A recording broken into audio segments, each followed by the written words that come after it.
வணக்கம். நான் தமிழன்பன். இன்று தமிழ்நாடு சட்டப்பேரவையில் நடிகர் விஜய் அவர்கள் முதலமைச்சராக தொடர்வதற்கு நம்பிக்கை கோரும் தீர்மானத்தை கொண்டு வந்தார். அந்த தீர்மானம் 144 வாக்குகளை பெற்று வெற்றி பெற்றிருக்கிறது. அந்த கட்சிக்கு மொத்தம் 108 சட்டமன்ற உறுப்பினர்கள் தான் இருந்தார்கள். அவற்றில் விஜய் அவர்கள் 2 தொகுதிகளில் போட்டியிட்டதால் ஒரு தொகுதியில் இருந்து பதவி விலகி இருக்கிறார். அதனால் அது 107 மாறியிருந்தது. 107 மாறியிருந்தது. அதில் சிவகங்கை மாவட்டம் திருப்பத்தூர் தொகுதியில் ஒரு ஓட்டு வித்தியாசத்தில் வெற்றி பெற்ற தவேக சட்டமன்ற உறுப்பினர் இன்றைய வாக்கெடுப்பில் பங்கு கொள்ளக்கூடாது என்று சென்னை உயர்நீதிமன்றம் உத்தரவிட்டதால் அவரும் பங்கேற்கவில்லை. அதனால் 106 மாறியிருக்கிறது. அந்த 106-இல் ஒருவர் ஜேசிடி பிரபாகர் சட்டப்பேரவைத் தலைவராக இருப்பதால் அவரும் வாக்கு செலுத்த முடியாது. அதனால் அவர்களுக்கு 105 இடங்கள் தான் இருந்தன. 105-இல் கூட காங்கிரஸ் ஒரு 5 சேர்த்தால் 110 ஆகிவிட்டது. பொது உடைமை கட்சிகள், விடுதலை சிறுத்தைகள், இந்திய யூனியன் முஸ்லீம் லீக் தலா 2 என்கும் போது மொத்தம் 8, 118 ஆனது. அமமுகவிலிருந்து நீக்கப்பட்ட மன்னார்குடி சட்டமன்ற உறுப்பினர் ஆர் காமராஜ் தவேகாவுக்கு ஆதரவு அளித்ததால் 119 இடங்கள் அவர்களுக்கு உறுதியாக இருந்தது. 119க்கு பிறகு வாக்கெடுப்பின் முடிவில் 144 மாறியது. அது எப்படி என்றால், அதிமுகவில் ஒரு அணி, அதை நாம் நேற்றே பேசியது போல் வேலுமணி, சி.வி. சண்முகம் தலைமையிலான அணி தவேகாவுக்கு ஆதரவாக வாக்களித்தது. அந்த அணி வாக்கு மொத்தம் 25 என்று கணக்கிடப்படுகிறது.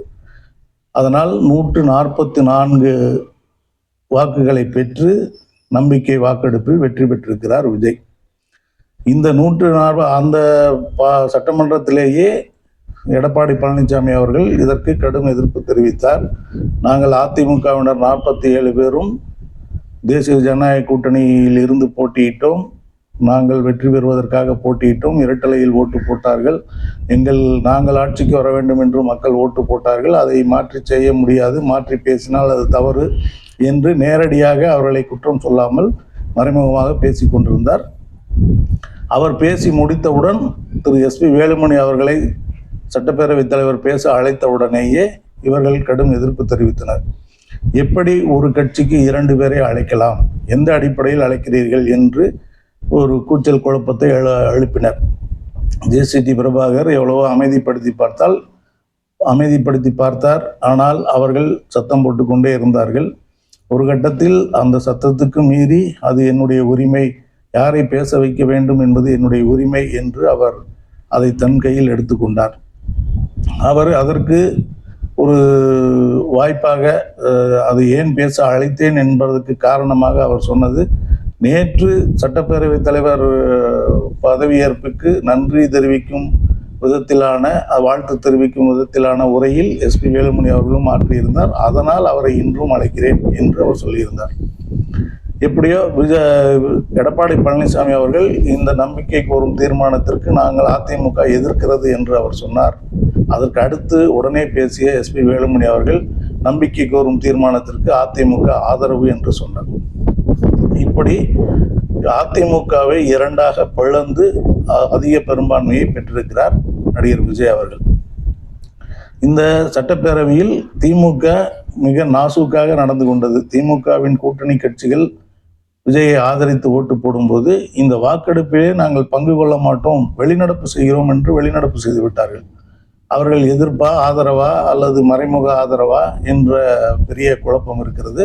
ஆனால் அப்படியெல்லாம் நீங்கள் குழம்பிக் கொள்ள தேவையில்லை என்று உதயநிதி ஆற்றிய உரையில் மிக கடுமையான விமர்சனங்களை விஜய் மீது வைத்துவிட்டு தான் வெளியில் போனார். அவர் வெளியில் சட்டமன்றத்திற்குள் கடுமையான விமர்சனங்களை வைத்தார். சட்டமன்றத்திற்கு வெளியே நம்பிக்கை வாக்கெடுப்பு தீர்மானம் முடிந்தவுடன் திரு மு.க. ஸ்டாலின் அவர்கள் வெளியிட்ட அறிக்கையில் மிக கடுமையாக விஜய் கட்சியை தாக்கி பேசியிருந்தார். நீங்கள் தூய சக்தி என்று சொல்லிக் கொண்டிருந்தீர்கள், ஆனால் எம்எல்ஏக்களை தூக்குகிற சக்தியாக இருக்கிறீர்கள். அதிமுக என்கிற குழம்பைய குட்டையில் மீன்களை விலைக்கு வாங்கிவிட்டீர்கள் என்று கடுமையான விமர்சனம் செய்திருந்தார். அதாவது கிளீன் பாலிடிக்ஸ்னு சொல்லிட்டு டர்ட்டி பாலிடிக்ஸ், அதாவது ஒரு தூய அரசியல் என்று சொல்லிவிட்டு அருவருப்பான அரசியல் செய்கிறீர்கள் என்கிற பொருளில் அவர் அறிக்கை வெளியிட்டிருந்தார். அதுவும் அதை விட தொடக்கத்திலே எப்படின்னா இன்னும் போக போக என்ன ஆகுமோ தெரியல என்கிற அச்சத்தையும் அவர் வெளியிட்டிருந்தார்.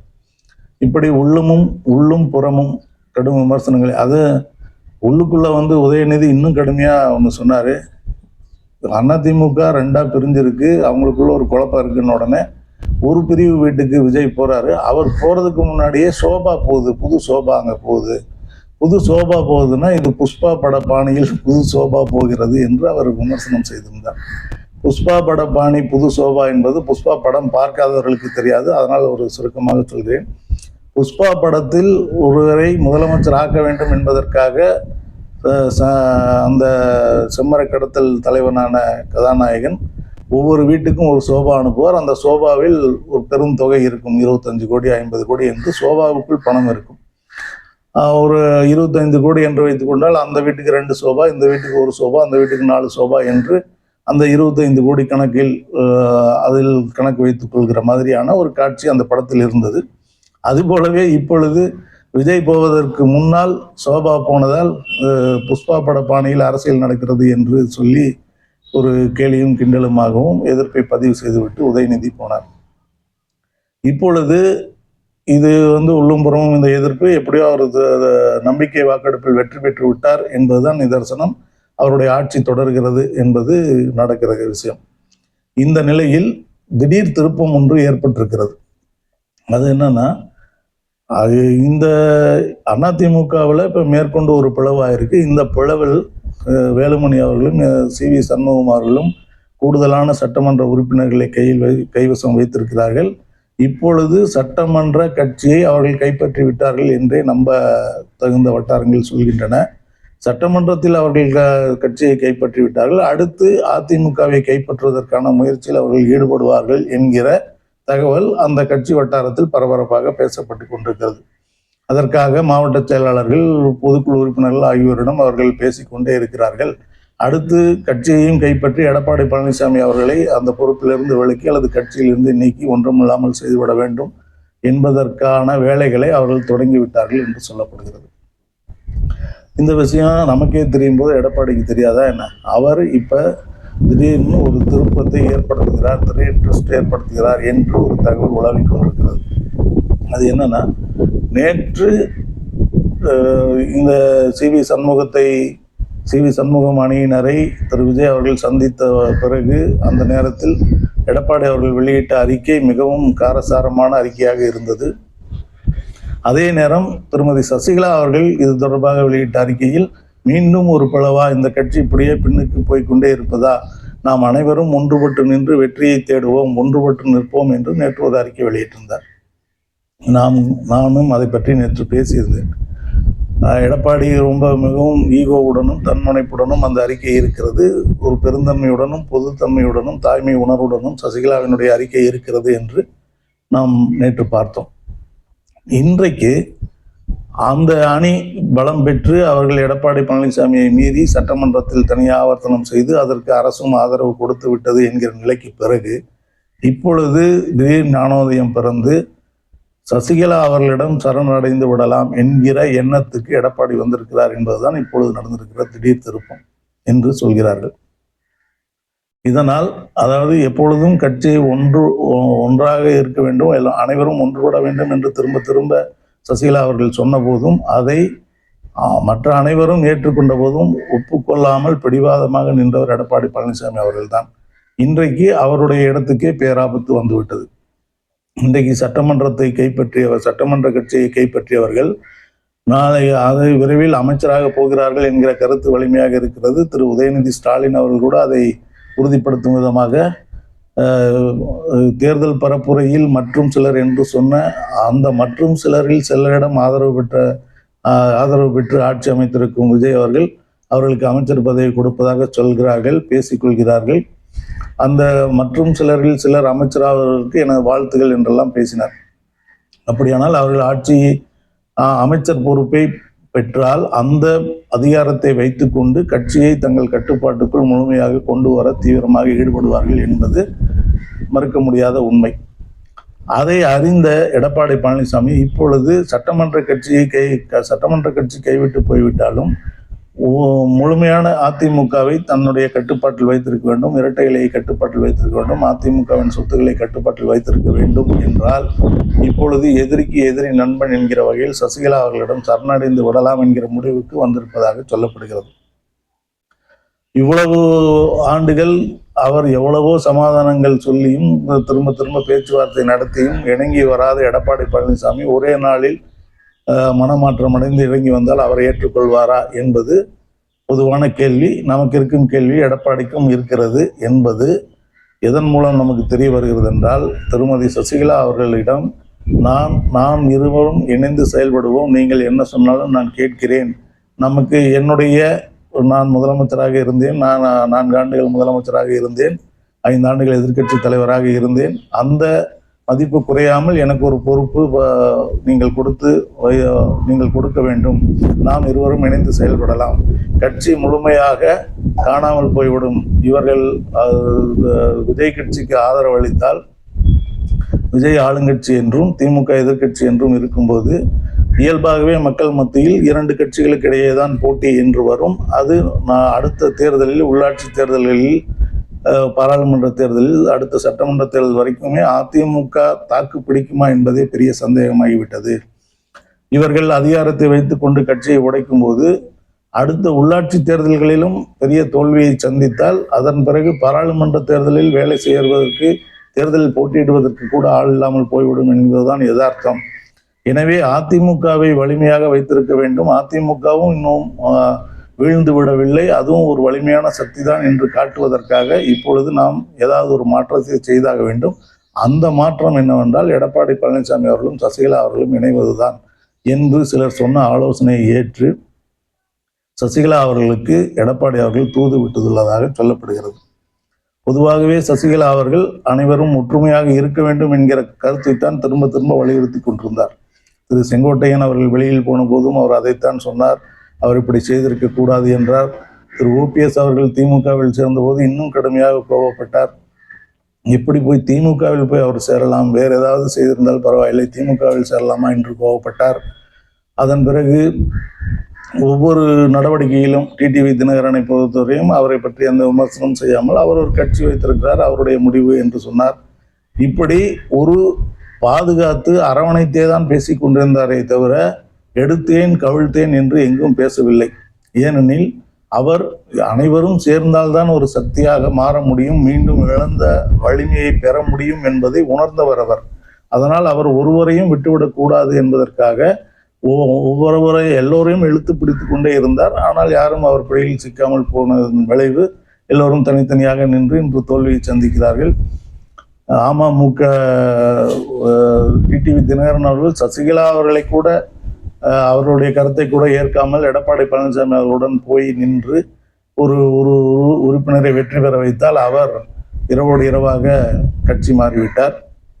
அவரை வைத்து முந்தின நாள், பதவியேற்புக்கு முந்தின நாள் அவ்வளவு பெரிய பத்திரிகையாளர் சந்திப்பை எல்லாம் திரு டிடிவி தினகரன் அவர்கள் நடத்தினார். அவர் முகத்தில் கரியை பூசுகிற வண்ணம் அவர் முகத்தை வைத்துக்கொண்டு அவருடைய செல்வாக்கில் வெற்றி பெற்ற அந்த சட்டமன்ற உறுப்பினரும் ஓடி போய்விட்டார். அவர் இன்றைக்கு சட்டமன்றத்திலேயே எல்லோரையும் பாதுகாக்கிற முதலமைச்சர் என்னை மட்டும் பாதுகாக்காமல் விட்டு விடுவாரா என்ன என்று வெளிப்படையாகவே பேசுகிறார். ஏனெனில் அவர் அமமுகவுக்கும் அதிமுகவுக்கும் துரோகம் செய்துவிட்டு விஜய் கட்சிக்கு ஆதரவு தெரிவித்ததால் அவர் சொந்த ஊருக்கே செல்ல முடியாது, அங்குள்ளோர் அவ்வளவு கோபமாக இருக்கிறார்கள் என்ற ஒரு செய்தி இருக்கிறது. அதிலிருந்து தன்னை பாதுகாத்துக் கொள்ள வேண்டும் என்றால் ஆளுங்கட்சியின் தயவு தேவை, காவல்துறையின் தயவு தேவை என்கிற இடத்தில் அவர் இருக்கிறார். இது வெகு மக்கள் மனநிலையை பிரதிபலிக்கக்கூடிய ஒரு நிகழ்வாக இருக்கிறது. இப்படித்தான் ஒவ்வொருவருக்கும் ஒரு தனிப்பட்ட எண்ணங்கள், கருத்துகள் இருக்கும். அதன்படி அதிமுக தொண்டர்களுக்கு அதிமுக மீண்டும் வலிமை பெற வேண்டும் என்ற கருத்து தான் இருக்கும். இப்பொழுது ஏற்கனவே பலவீனம் அடைந்து தோல்வியை சந்தித்திருக்கிற அதிமுக இப்பொழுது மேலும் பலவீனம் அடைந்திருக்கிறது. 2 பிரிவுகளாக பிரிந்திருக்கிறது. ஒரு பிரிவு அதிகாரத்திற்கு, அமைச்சர் பதவிக்கு ஆசைப்பட்டு நடிகர் விஜயை ஆதரிக்க போய்விட்டது. நடிகர் விஜய் அவர் உண்மையான அதிமுகவினராக இருந்தால் தேர்தல் பரப்புரை நேரத்தில் அதிமுகவை ஒரு கட்சியாக கூட கருதாமல் மற்றும் சிலர் என்று விமர்சித்தவர் திரு விஜய் அவர்கள். இன்றைக்கு அவரிடமே ஆதரவு கேட்டு போகிறார்கள். அப்படி நாம் மற்றும் சிலர் என்று விமர்சித்த ஒன்றுமில்லாதவரிடம் நாமும் ஆதரவு பெற்றுக்கொள்கிறோம் என்கிற கூச்சமும் வெட்கமும் இல்லாமல் அவரும் ஆதரவை பெற்றுக்கொள்கிறார். இப்போ இங்கே யாருக்கும் வெட்கமில்லை என்கிற சொல்தான் இருக்கிறது. அதாவது மாற்றத்தை தருவேன் என்று சொல்லி வந்த விஜய் அவர்கள் ஏற்கனவே நடந்த எல்லா தப்புகளையும் செய்கிற, மாற்றமே இல்லாத ஏமாற்றத்தை கொடுக்கிற ஒரு நிகழ்வைத்தான் இந்த 4 நாட்களில் நடத்தி காட்டியிருக்கிறார். அவர் முதலமைச்சராக பொறுப்பேற்று 4 நாட்கள் தான் ஆகின்றன. 4 நாட்களுக்குள் இவ்வளவு தவறுகள் நடந்திருக்கிறது. என்ன, ஒரு தார்மீக அடிப்படையில் அவருக்கு ஒரு கொள்கையின் அடிப்படையில் தமிழ்நாட்டில் 10ஆம் தேதிக்கு மேல் குடியரசுத் தலைவர் ஆட்சி வந்துவிடும் என்கிற சட்ட சிக்கல். குடியரசுத் தலைவர் ஆட்சி என்பது அது பாஜகவின் ஆட்சி, பாஜகவின் மறைமுக ஆட்சி. தமிழ்நாட்டுக்குள் பாஜகவின் மறைமுக ஆட்சியை வரவிட்டுவிடக் கூடாது என்கிற கொள்கை நிலையில் இருந்து பொதுவுடைமை கட்சிகளும் விடுதலை சிறுத்தைகள் கட்சியும் இந்திய யூனியன் முஸ்லீம் லீக்கும் விஜய் அவர்களுக்கு ஆதரவு கொடுத்தது. அந்த ஆதரவை பெற்றாலே அவர் 118 இடங்களை பெற்றிருப்பார். அதாவது ரொம்ப தின் மெஜாரிட்டின்னு சொல்லுவாங்களே, ரொம்ப மெல்லிய இடம் தான். 117 கூட்டல் 1 118 இடங்களை பெற்றிருந்தாலே அவருடைய ஆட்சி பாதுகாப்பான ஆட்சி தான். ஆனால் அவர் அந்த கொள்கை ரீதியாக ஆதரவு கொடுத்தவர்களும் நம்மை மிரட்டிக்கொண்டே இருப்பார்கள் என்று நினைத்தாரோ என்னவோ தெரியவில்லை. அதிமுக இன்னும் கூடுதலான ஆதரவு தேவை என்பதற்காக ஒரு குறுக்கு வழியில் அதிமுகவுக்குள், அதாவது ஸ்டாலின் அவர்கள் சொன்னது போல் குழம்பிய குட்டைக்குள் இருக்கிற மீன்களை விலக்கி வாங்கிவிட்டார் என்று சொன்னாரே, அதுபோல் அவர் செய்திருக்கிறார். இன்றைக்கு சட்டமன்றத்தில் திருமதி பிரேமலதா உட்பட சிலர் வெளிப்படையாகவே குதிரை பேரம் நடக்கிறது என்பது கேட்பதற்கே வருத்தமாக இருக்கிறது, வேதனையாக இருக்கிறது என்று சட்டமன்றத்திலேயே பதிவு செய்தார்கள். அதற்கு விடையளித்த திரு விஜய் அவர்கள், எனது ஆட்சி குதிரை பேர ஆட்சி இல்லை, குதிரை வேகத்தில் செல்கிற ஆட்சி என்று பதில் உரைத்தார். யாரோ எழுதி கொடுத்ததை படித்து கைதட்டல் வாங்கி கொண்டு போய்விட்டாரே ஒழிய, அதிமுகவை 2ஆக பிளந்து அவர்கள் 2 பிரிவுகளாக இருக்கும்போது ஒரு பிரிவினரின் ஆதரவை பெற்றதும், அந்த ஒரு பிரிவினருடைய வீட்டுக்கு சென்று அவர்களை சந்தித்து மலர் கொத்துக்களை கொடுத்து விட்டு வந்ததும் எந்த அடிப்படையில் சேரும் என்று பார்த்தால், எந்த அரசியல் ரீதியாகவும் சட்ட ரீதியாகவும் தார்மீக ரீதியாகவும் சரியான விஷயமே கிடையாது. தவறான விஷயம், குறுக்கு வழி என்றுதான் சொல்ல வேண்டும். அதை இந்த 4 நாட்களில் செய்து காட்டி, நானும் அதாவது இந்த இடத்திற்கு வந்தால் எல்லோரும் தப்பாகிவிடுவார்கள் என்பதற்கு விஜயம் எடுத்துக்காட்டு. நான் சுத்தமானவன், தூய்மையானவன், எந்த தப்பும் செய்ய மாட்டேன் என்று வந்தவர் தான் சட்டமன்ற முதலமைச்சராக நம்பிக்கை கோரும் தீர்மானத்தில் வெற்றி பெறுவதற்காக மிகப்பெரிய தவறை செய்திருக்கிறார். இதோடு நின்று விடுமா என்றால், இவர்களுக்கு அமைச்சர் பதவி கொடுப்பதாக வாக்குறுதி அவர் கொடுத்திருக்கிறார். அவர்கள் அமைச்சராக போகிறார்கள் என்றால் அது மேலும் அசிங்கமும் ஆபத்தும் தான் ஏற்படும். திரு எஸ்பி வேலுமணி அவர்களும் திரு சி சண்முகம் அவர்களும் அங்கு விஜயபாஸ்கர் அவர்களும் ஏற்கனவே அமைச்சராக இருந்தபோது நிறைய குற்றங்கள் செய்தார்கள், ஊழல்கள் செய்தார்கள் என்று அவர்கள் மீது வழக்கு இருக்கிறது, நிலுவையில் இருக்கிறது. அதாவது அவர்கள் ஊழல் பேர்வழிகள் என்கிற எண்ணம், அதாவது நல்லதோ கெட்டதோ வழக்கு வந்தாலே அப்படி நினைக்கிற மனநிலை மக்களிடம் இருக்கிறது. தீர்ப்பு வந்தால்தான் குற்றவாளி என்பதற்கு முன்பால் வழக்கு வந்தாலே குற்றவாளி என்கிற எண்ணம் மக்கள் மனநிலையில் இருக்கிறது. அரசியலுக்கு அதை அனைவரும் பயன்படுத்திக் கொள்வதால் இப்பொழுது அந்த 3 பேர் மீதும் அவ்வளவு புகார்கள் இருக்கின்றன, கரைகள் இருக்கின்றன. அப்படிப்பட்டவர்களின் ஆதரவைத்தான் திரு விஜய் அவர்கள் தேடி இருக்கிறார், தேடி போய் வாங்கி இருக்கிறார். அது அவருடைய பேச்சுகளுக்கு, அவருடைய அரசியலில் பெரிய கரும்புள்ளி என்பதில் மாற்றமில்லை.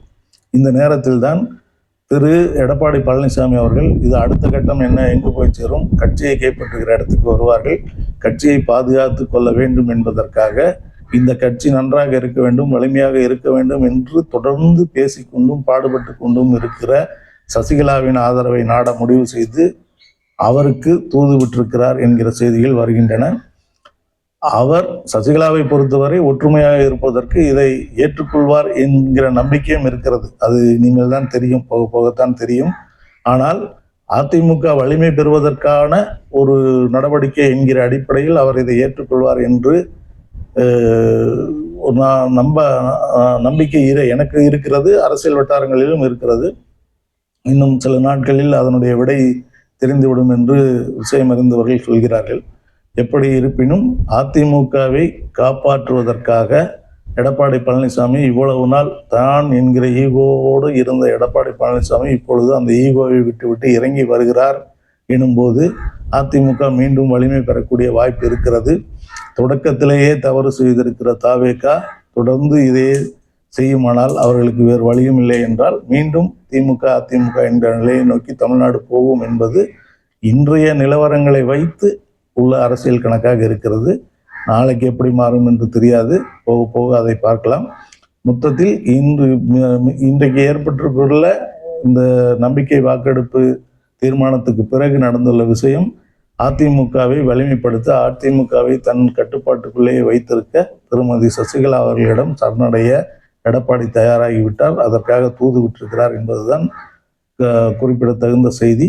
என்ன நடக்கப் போகிறது என்பதை அடுத்தடுத்து நடக்கும் நிகழ்வுகளை வைத்துக்கொண்டு பார்ப்போம். நன்றி, வணக்கம்.